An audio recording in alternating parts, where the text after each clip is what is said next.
Well, welcome. My name is Halina Schriefer. I'm the founder of Ordinary Pioneer, and I am here once again at Achieve Health Chiropractic with Dr. Acuna. And today we are talking about endocrine disruptors. So what is an endocrine disruptor?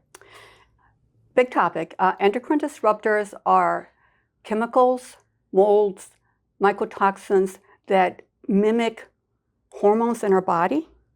And instead of allowing our body to function optimally with what the body makes, these endocrine disruptors kind of screw up our physiology, causing a lot of health problems.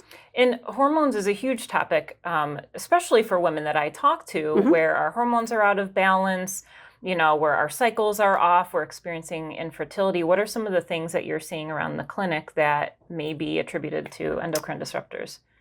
With running the Asira, I click on toxic environmental toxicants. I click on hormones. I click on neurotransmitters, and it gives me an idea of what the body has been exposed to that might be interfering with the physiology. And then I can also do functional medicine testing where it shows me the chemicals that are in the body that shouldn't be there. Where do we get these toxins from? Stay tuned. I want to jump right in because I feel like they're everywhere. They are. Oh my goodness. There are so many chemicals that have been approved and so many that have been discontinued in this country, but unfortunately they get shipped to other countries. And then we get their food products or their byproducts of clothing and cookware that have been exposed to these chemicals that technically shouldn't be in our lives. So it's very, very disturbing. I find that the more I learn, the more I want to find my own little island and just get away from all society because we're doomed. We need bubbles, right? We do. We need our own bubbles. Yes, we do. Yes, clean air. This is from Laura Elder. She did a presentation on endocrine disruptors, and so I'm giving her credit for most of these slides. We spend an average of $341 billion each year in health-related costs and lost wages from endocrine disrupting chemicals. And when you see the list of symptoms you can have or conditions you can have from these, you would never put those two together. What are some of the top symptoms that you see? A lot of fertility problems. Okay. Autoimmune conditions, neurodegenerative conditions. We have 350,000 chemicals that are registered globally. And then it's been since 1938 since the federal government did any regulation with cosmetics. And I'll be talking about that, how many chemicals each woman applies, typical average American woman applies to her body every day. It's unbelievable. And then there have been, there's two studies that I saw. There's this one that Laura had on her slide that there are 232 average number of chemicals found in the umbilical cord blood. I found another study. Wow. I mean, that alone is alarming. Yes. That is alarming because we're born with these chemicals then. No, we're born with a disadvantage, and some of these chemicals are cancer causing. And it just breaks my heart. You know, when I see a woman that's trying to get pregnant, my first thing is, let's clean up the terrain. Because we are so toxic. I think of the terrain as like a dirty fish tank. You know, we have so many chemicals and so many substances that don't belong in our body. And our liver was not designed to process these chemicals. So it really taxes the liver. And not only does that liver get rid of these toxins, but it also helps with our hormone production. So, you know, it's getting a double whammy. Well, and I've noticed, I was really sick a couple years ago, as you know, and you helped me through that, and I'm so grateful for that. And then afterwards I noticed, wow, like I know I'm feeling the best that I could feel right now. And yet, because of the environment that we live in, I just knew that there's something else available out there for me to feel, but I'm limited because of the environmental toxins that we have, that I will never fully feel this. And I'm a perfectionist, Dr. Acuna, so I had noticed. To tell me that I won't be able to get to this, you know, perfect, you know, health, you know, whatever, is frustrating for me. But to go, you know, on what you're saying and all these symptoms that we have, you know, I mean, it was always a mystery to me. Well, why aren't I feeling better? Why aren't I feeling better? And a lot of it has to do with the environment. Exactly. It's really it's sad. The article that I found that showed the 287 chemicals that were detected in the umbilical cord blood, 209 had never been detected before in the blood. 180 are known to be cancer-causing. 217 of these chemicals are toxic to the brain and the nervous system. And then 208 of these can cause birth defects or abnormal development in test animals. You know, it's like our babies are being born at such a disadvantage. Yeah. You know, it's disheartening. It's just really disheartening. Not to be negative about it, but you know, I mean, if we eat healthy and all of those things, you know, or if we don't eat healthy, we are working against what's already within our bodies. What are some of the things that we can do to help be aware of what's around us? Through functional medicine testing, I just ran a test on myself because I was curious. You know, I'm trying to be very conscientious of how I consume my food, where the food comes from. And I was very alarmed at the levels that showed up. Like, for you? Okay, for me. For me. You know, we have reverse osmosis water. We have a water filtration system that takes care of a lot of the chemicals. I live surrounded by fields, and I see the fields being sprayed at least 3 times a year. You know, and with glyphosate.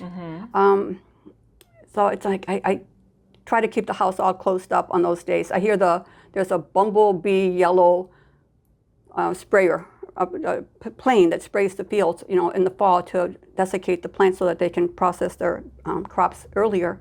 And as soon as I hear that, I'm like, oh, they're back. Close the windows. Yeah. You know, it's a catch-22 because we need more food production to feed the world, but at the same time, we're causing all these health issues. Yeah. So, health issues that weren't this rampant many, many years ago. I found this slide that shows a picture that shows the nanoparticles of forever chemicals in barbecue sauce, hot dogs, sodas, soups that can cause fertility problems, life-threatening illnesses like kidney disease and liver disease and cancer. I looked at baby food jars. I'm like, oh, but you know, you can't get away from it. Yeah. Things are processed in plastics. You know, things are put in plastics. When I see bottled water outside a gas station or a grocery store in the baking sun, that's all bubbled up with like condensation, I'm thinking, please don't buy that. Please don't buy that. But it's my awareness. So I usually carry my big flask of bottled water that I get from home. It's in stainless steel. One thing that really is very discerning to me is when I go past one of those coffee places where they have a line of cars lined up waiting for their cup of joe. And they're putting this piping hot liquid into this cup that has this plastic lining in it. And I'm thinking, the heat is melting that off. I would love to see a functional medicine test on the, these chemicals of a person that drinks that type of coffee every single day. Yeah, every single day. Yeah. It's like, do you have any health problems? Yeah. And usually you go to your medical doctor, and when I show you the list of the symptoms you can have, they're across the board. Yeah. You know, how do you pinpoint, well, this is being caused by this? Most medical doctors aren't trained that way. You know, so we need to bring more awareness to the medical profession. I mean, they're great at crisis management, but I don't think that they have the awareness of these chemicals that we're constantly being exposed to.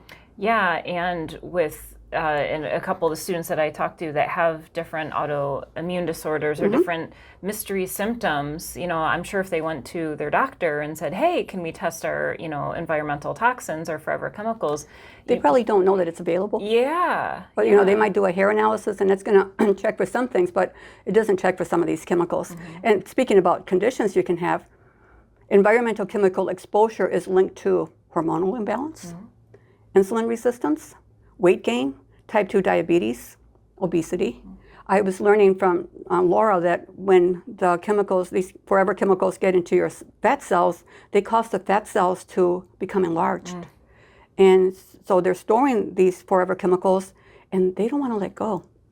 So the fat cells plump up. This is the person that just can't seem to lose any weight. You know, and the more excess body fat you have, the more of these chemicals you're storing. So it's like a catch-22. Autoimmune diseases, infertility, endometriosis. I just read an article a couple of weeks ago that was relating endometriosis to a deficiency of this particular bacterium. But that's also related to Parkinson's. I'm like, oh, Interesting. I get excited about these things. Precocious puberty. I have heard of young girls as young as 8 years old starting their cycles. Goodness. I'm like, they've been robbed of their childhood because of these chemicals. Wow. You know, it just breaks my heart. Uterine fibroids, polycystic ovarian disease syndrome, Alzheimer's, Parkinson's, heart disease, allergies, asthma, learning disabilities, developmental issues, birth defects, anxiety, depression, brain fog, chronic fatigue, cancers, immune dysfunction, gut dysbiosis or an imbalance of the gut flora, liver and kidney disease. I mean, I'm going through the people that I know, and I can probably pinpoint, you know, we all have, you know, I know somebody with, you know, these symptoms and these diseases. And again, I could take these symptoms and take out the word environmental chemical exposure and put mold mycotoxin exposure. And you're going to have basically the same symptoms. Wow. Anytime that the body is overstressed because of these toxicants in the system, it's going to start to break down. And your weakest link is where the breakdown is going to occur, and you're going to get a diagnosis of, well, you have blah, blah. Yeah. But, you know, really, yes, it's a masquerade of symptoms that you can call a condition, but let's get to the root cause. And that's what I'm always aiming at. Let's clean up the terrain, because a lot of times once we clean up the terrain, the body functions the way it's designed. Well, and I think that's an exciting part of this conversation because, you know, we kind of start with a downer of like, hey, toxins everywhere, and here's all the diseases that are attributed to that. But, you know, we don't have to take the diagnosis as a death sentence, so to speak, that there's some things that we can do to clean up our environment and get to the root of it. So whether the disease is able to be eradicated or not, we're able to ease our symptoms. Exactly. It's not an easy step. I tell patients it's a commitment. It's 4 to 5 months, just cleaning up the terrain. But oftentimes what I'm seeing is that once we clean up the terrain, a lot of these symptoms have disappeared. You know, and that to me is just like so heartwarming. It's like, I'm glad I spent as much time as I do researching things and learning, because I told my husband, I have an addiction to learning. You do. But you know, it and satisfies I'm grateful me. for it. Well, thank you. I always learn. The more I learn, the more I realize I need to research, and I'll hear something, and it's not that I don't believe them, but I want to see the research on that, and that gets exciting. So one thing leads to another. It's just what I like to do. Well, I'm glad that there's research about this now.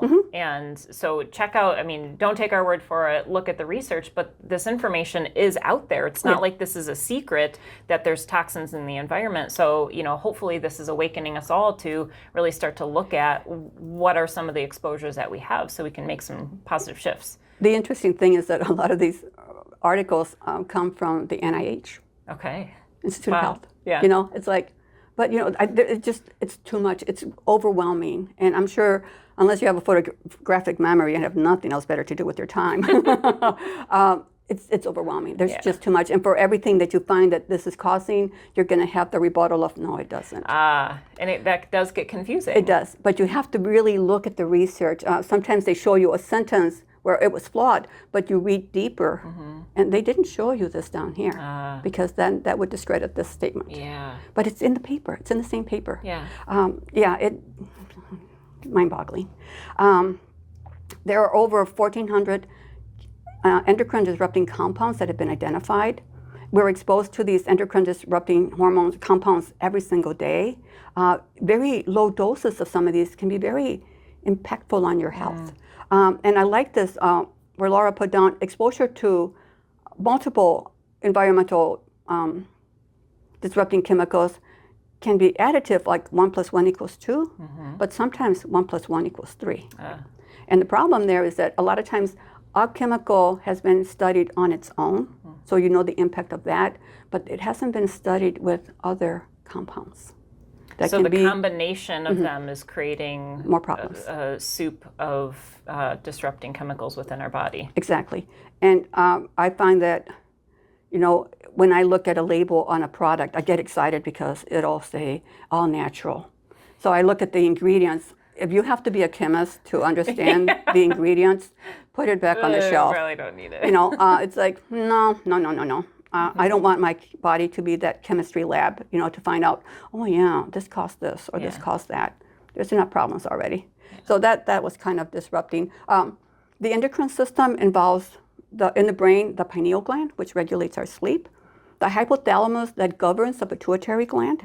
The pituitary gland sends stimulating hormones to the thyroid, the parathyroid, the pancreas, the adrenals, the ovaries, and the testes. So that's the impact of all those hormone-producing organs that these disrupting chemicals can have an effect on. And all of those organs work together, right? They do. So if one is affected, everything's affected. Exactly. If you have a problem with your adrenals, you're going to have a problem with the thyroid. If you have a problem with the thyroid, you're going to have a problem with your ovaries in women, and testes in men. The insulin regulation of the pancreas can have be affected by the adrenal glands. So it's just a cobweb of interactions that occur. No one part of our body works as an island or in isolation. Yeah. And that's what makes it kind of challenging at times because we have to rule things out. But also really incredible because if one organ starts to get overworked, like the adrenals, the rest of the body starts to take over, which sustains us. Yeah. And eventually it gets to the point where everything's so overwhelmed tired. that you feel really bad and your energy levels are down here. And it can also affect your mood because the adrenals also regulate the immune system. And 80% of our immune system comes from our digestive tract.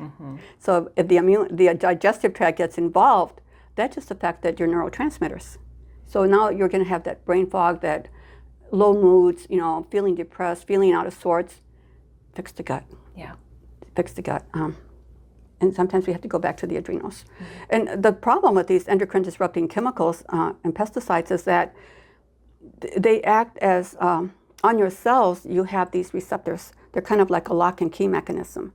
And the body, the cells, the receptors aren't smart enough to differentiate what they call a xenoestrogen or a foreign estrogen to the body from a phytoestrogen that the body makes.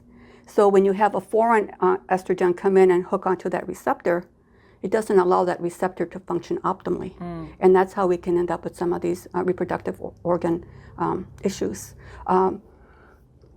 So there are different products that I recommend to help clear some of those out of the body so that the cells can work optimally. And a lot of times when I have patients come in, like for chiropractic, with women, I'll have them wear a gown because I do trigger point therapy on my patients.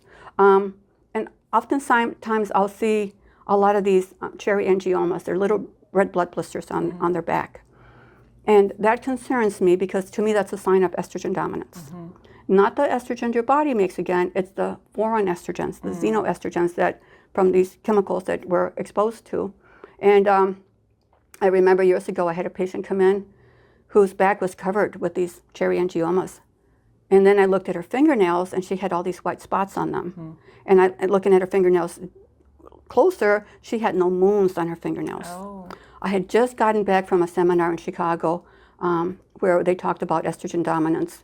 So I asked her, when was your last mammogram? When was your last pap smear? And she looked at me, why are you asking me that? I'm here for back pain. I said, well, your body's telling me that it's in a bad state with estrogen dominance, and that can unfortunately lead to breast cancer, uterine cancer, ovarian cancer. Oh, I'm having a mastectomy because I have breast cancer. Like, that wasn't told to me in the intake form. How do I know that back pain isn't a metastasized cancer? A couple of days later, I have a male come in, same scenario. When was your last PSA test?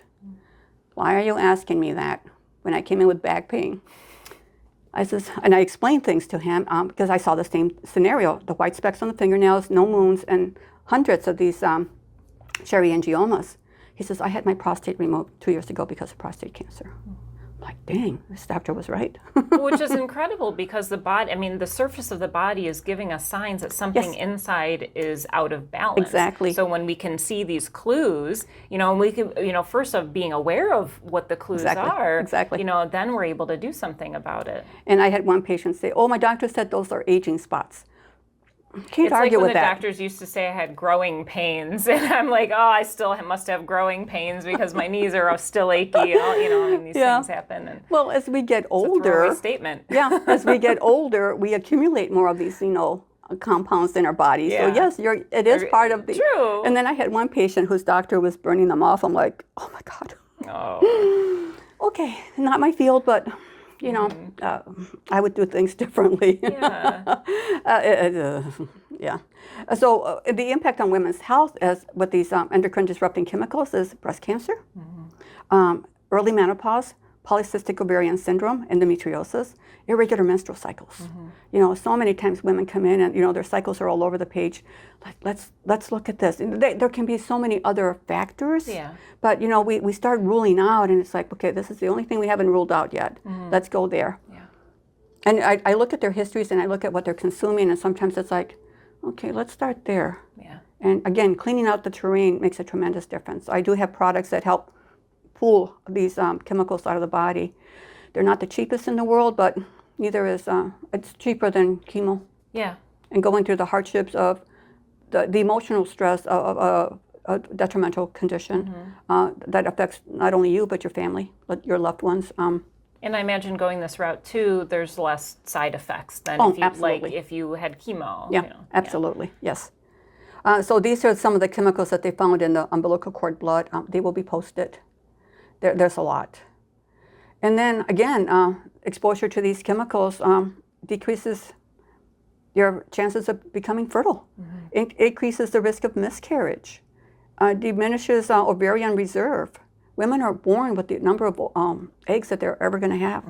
And when these chemicals get in there, I found an article where they found glyphosate in the ovaries of women. And it's like, it shouldn't be there. But then I also read an article that they found glyphosate in the breast milk of Eskimo women that lived in northernmost Alaska. I don't think they do a lot of farming up there. No. So I think, you know, it's become global. It's, you know, the runoff from those fields that gets into the creeks, that gets into the streams, that gets into the river, Goes everywhere. that empties into the oceans. Well, and that's a unifying problem, I imagine, because, you know, it's not like, oh, well, that's happening over there. We don't have to worry about it. I mean, we're all affected. Exactly. Everybody in the world is affected by this issue. Sometimes I was listening to a webinar the other day, and this doctor does missionary work in Mongolia, and he made a statement that's, I want to go there. They have no idea what autism is. They have no autistic children in Mongolia. I'm like, I want to go there. Yeah. I want to go there. You know, it's just getting back to the basics. I would miss all the conveniences that we have. Yes. But you know what? I've always said I was born in the wrong century. I can handle a plow and a cow anytime. Yeah. But computers, different story. So there's different supplements that we can take to help eradicate these forever chemicals within our body. Correct. You had mentioned eliminating some of the beauty products. Can you talk about that a little bit of, you know, as women, what are some of the beauty products that have some of these chemicals? Just about everything. Okay. Anything that's commercially made. I go for, well, through my distributors, I go for natural occurring products that I know what the ingredients are because shea butter, coconut oil, lavender oil, you know, it's more natural. And even fragrance itself. You Fragrance. see fragrance. That's a big red flag of stay away from that because it's chemicals. Yes. Yes.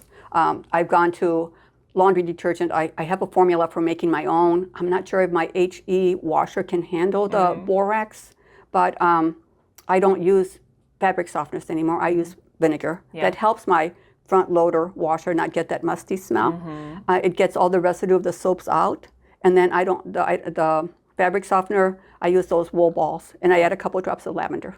That's it. And it's simple ingredients that you're using, simple things that we can use instead of, you know, we talk about the convenience. It is convenient to be able to go to McDonald's for dinner or go, you know, get a prepackaged something or other. But really, if we come to the foundations, we don't need a ton to wash our clothes, to, you know, moisturize our face or whatever. I mean, shea butter alone can be incredible for coconut oil. You know, coconut oil. And I just started using castor oil because it's supposed to be very oil, healthy for your skin and help Absolutely. grow hair. And it's like, oh, okay, well, give it a try. It can't hurt, might help. Yeah. And I mean, the benefits of castor oil, I mean, it's like this long of a list. Yeah. So that's something we could talk about next time. I know.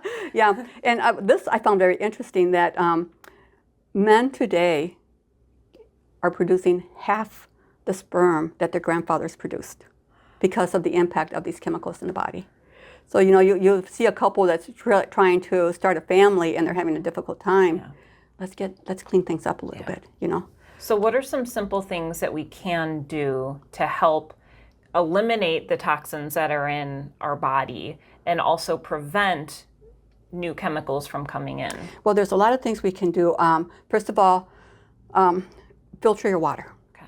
And I know you get more exposure to chemicals from one shower than you do from drinking filtered water. Wow. So if you can do a whole house filtration system, that would be ideal.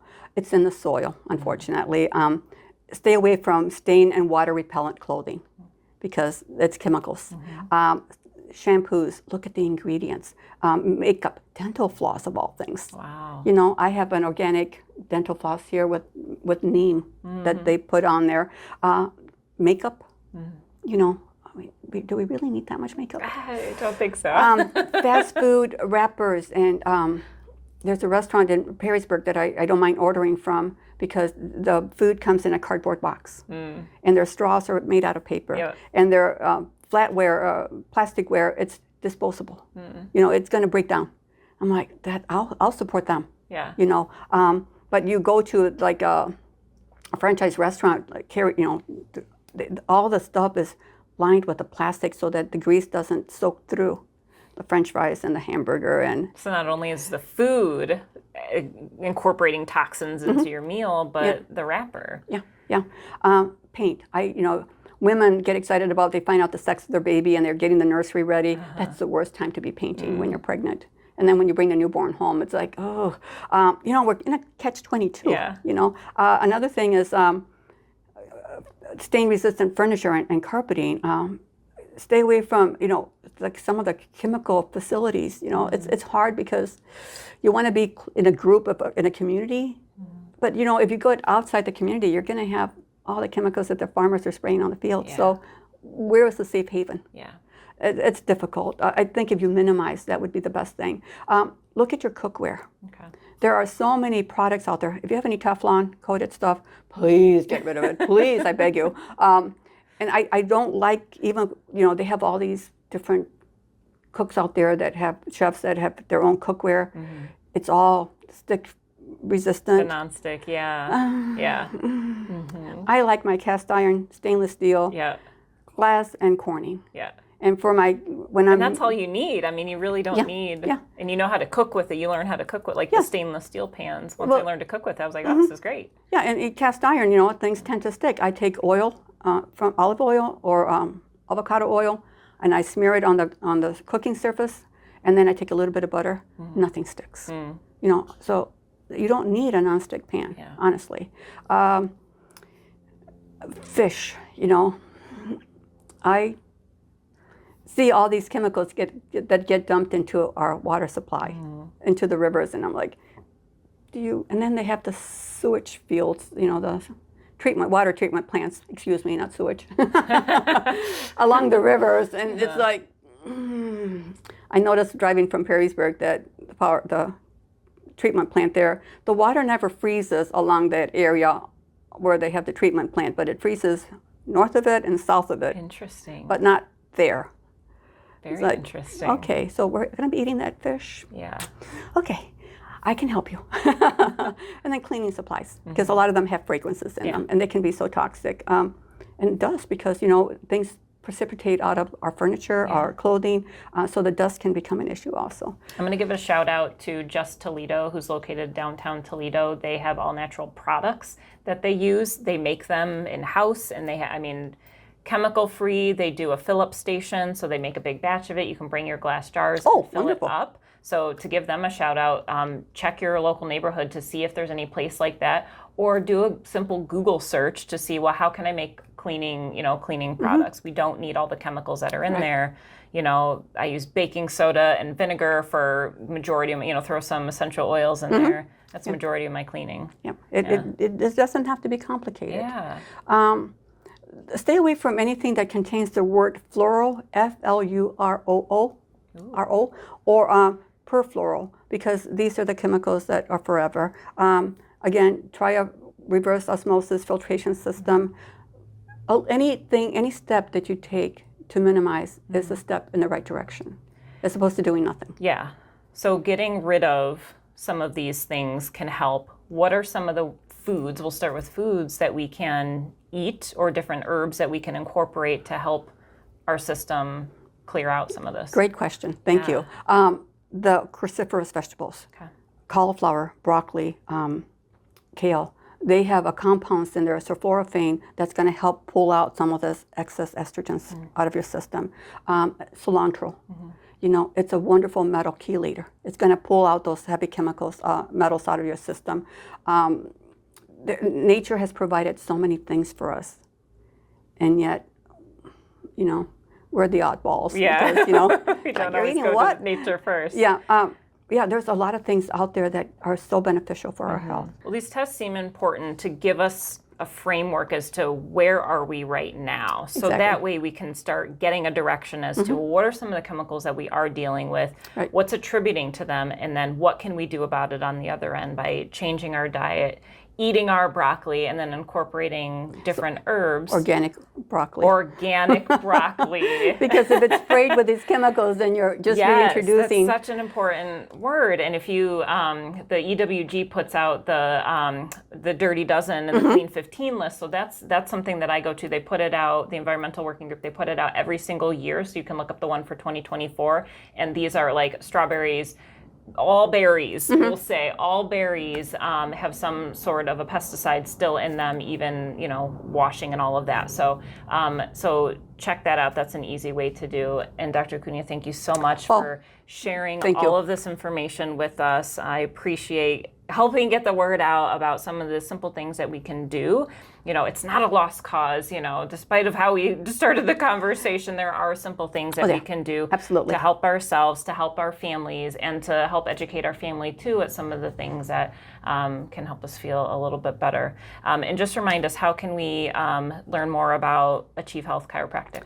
Well, I'm at 111 East Indiana in Maumee, Ohio. My phone number is 419-740-3099. I'm here Monday, Wednesdays, and Fridays, and on Saturdays by appointment. I love challenging cases because it keeps my brain from getting sluggish. Yes. And, you know, I really love what I do, and I really love to see the results that patients get when they follow the program. Well, thank you for supporting us in an incredible way. I know you've helped me in many different ways. Please follow them on Facebook. You can look up Achieve Health Chiropractic and also their website. I'll put all that information in the description, so check that out. And stay tuned for more interviews, I hope, to continue the conversation. And if you enjoyed this, check out our last video on autoimmune diseases. Lots of information in there too. Be sure to subscribe, like our channel, so you can continue getting notifications about the content that we share. Have a blessed day. Thank you.